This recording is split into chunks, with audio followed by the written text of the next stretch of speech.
Isso aí, gente, isso aí vai mudar os valores da normal.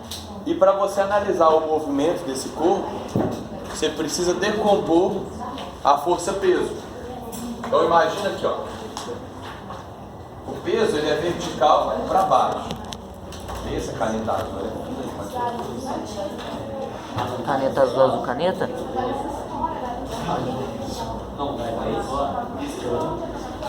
Aqui, ó, aqui tá a força-peso, tá? Aí você vai decompor a força-peso num sistema de eixos, claro, perpendicular ao plano. Porque se esse corpo fosse movimentar, ele vai se movimentar ao longo do plano, para cima ou para baixo. Então, o peso tá oblíquo, tá esquisito em relação a esse plano. Tá meio coisado. Tá meio coisado. O que eu vou fazer? Eu vou criar um eixo aqui, Y, tá? Que faz um ângulo de 90 graus com o plano. Então esse aqui seria o nosso eixo Y. E vou criar aqui um eixo X, que é paralelo ao plano. Tá vendo? Então, as coisas vão se movimentar ao longo desse plano inclinado. Primeira coisa, esse ângulo aqui, ele é o ângulo θ. Não, mentira, Não, é verdade. Ó, não, está na página. vou provar para vocês aqui. É muito simples a demonstração, então é melhor provar. Não, tá. Esse meu plano não está nada plano. Aqui, ó, aqui é o ângulo θ. O peso é vertical, né? Então se eu puxar uma reta vertical aqui, ó, seria como se fosse a força-peso. Só vou trazer ela para baixo. Tá? E aqui eu vou fazer a reta que faz o ângulo de 90 graus ali, que é o eixo Y. Beleza? Se esse ângulo aqui é θ e o peso é vertical, aqui é 90, né? Certo? Então quanto que vale esse ângulo aqui, ó? Esse aqui. É o mesmo. É 90 também. menos θ. Ah, tá. Né? Faz sentido. Porque tem que dar 180 tudo. Então você quer 30, aqui é 60. Você quer 40, aqui é 50. E assim por diante. Então quanto que sobrou para cá? Ali, ó. Tudo não tem que dar 180? Tem que dar 180. Então, ó, 180 é igual a 90. Vamos chamar ele de x. X.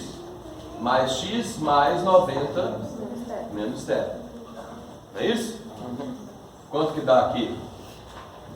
5, ó. Então joga para lá. X é igual a θ. Tá vendo? Então esse ângulo aqui, ó. Esse aqui, que é entre o ângulo Y, o eixo Y, e o peso. Ele é sempre igual ao θ. Então isso aqui é 30, aqui é 30. Isso aqui é 40, aqui é 40. E a gente vai decompor o peso em função desse ângulo. Por quê? Porque aí eu vou estar decompondo em função da inclinação do plano inclinado. Então eu vou criar aqui, ó, uma componente do peso P, que eu vou chamar de PY, ao longo do eixo Y que eu criei. Uma componente aqui chamada de PX. O que PX faz? PX puxa o bloco para baixo. E o que PY faz? Aperta o bloco contra o plano, contra a superfície do plano inclinado. Certo? Como PY aperta o bloco contra o plano, vai aparecer aqui uma força normal, não vai? Exatamente. Que a normal, ela é contrária sempre à compressão que o corpo faz na superfície. Então, a normal, ela é igual ao PY. Certo? Por isso que ele não amassa o plano. Isso. Aí você vai lá lembrar, ó. PX é o peso vezes o cosseno do ângulo θ. Você decora isso, não decora? Sim. Só que presta atenção, o PX, Durante os primeiros dias. agora no plano inclinado, tá vendo que ele é. Se você pegar e tirar ele de cá, tira ele de cá e traz ele pra cá. Finge que aqui é o PX. Arranquei ele e coloquei aqui. Certo? Não é o mesmo tamanho? Esse tamanho aqui, esse aqui? Isso aqui? Baseado no meu olho, é. Sim. Então, o PX, se você arrancar ele de cá e colocar aqui, ele não vai ser o cateto oposto ao ângulo θ? De fato.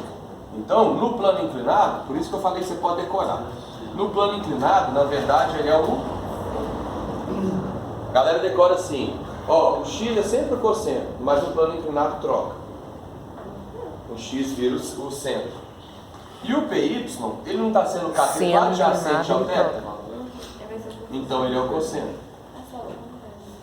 Então, geralmente, em 99% das vezes, o x é o cosseno e o y é o seno. Só que no plano inclinado troca.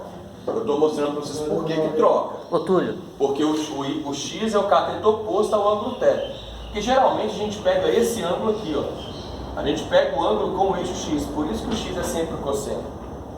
Porém, no plano inclinado, é melhor a gente pegar o ângulo com o y, porque o ângulo com o y é sempre igual ao ângulo de inclinação do plano. Por isso que é melhor pegar ele. Ô Túlio, sendo inclinado, ele troca. Pode ser. Ou, sendo inclinado, ele troca. Certo? E aí, por exemplo, aí você vai ver que a normal no plano inclinado, ela é o peso vezes o cosseno do ângulo θ. Porque ela é igual ao PY. Por isso que quando você tem um ângulo de inclinação igual a zero, o cosseno de zero é 1. Aí a normal fica igual ao peso. Em qualquer superfície que não tem ângulo de inclinação, a normal, tipo aqui essa mesma, finge que ela é plana. E sem inclinação. A normal e o peso são iguais. Certo? E à medida que eu vou inclinando essa superfície, o cosseno vai diminuindo. E o cosseno de zero é 1, mas o cosseno de 90 é 0. Então, quando o ângulo vai aumentando de 0 até 90, o cosseno vai ficando menor. Aí essa normal vai diminuindo. Então, no caso, a normal, a linha é menor do que o peso. Aí isso deixa um pouco confuso, porque tipo assim, vou botar uma garrafinha em cima da mesa. Ela tendo ela o peso para baixo e a mesa está ela para cima, né? Aí no caso do plano inclinado, é como se ela estivesse mais fixa ao plano do que... Menos fixa, porque ela interage menos com o plano. Porque mas aí o peso dela é maior do que não. ela para fora. Não. O peso é o mesmo. Só que agora, como ela está inclinada, uma parte do peso puxa ela para baixo. E outra parte comprime ela contra o globo, contra a superfície. É como se o peso dela se dividisse. Ele está se dividindo. Uma parte, tipo assim, se você pegar aqui, ó, e for inclinando a mesa, fazendo assim, ó, né, ela vai comprimir menos a mesa. Porque uma parte está tentando puxar ela para cá, ó. Só não está puxando porque tem atrito. Só que se eu inclinar o suficiente, ela desce. Oi.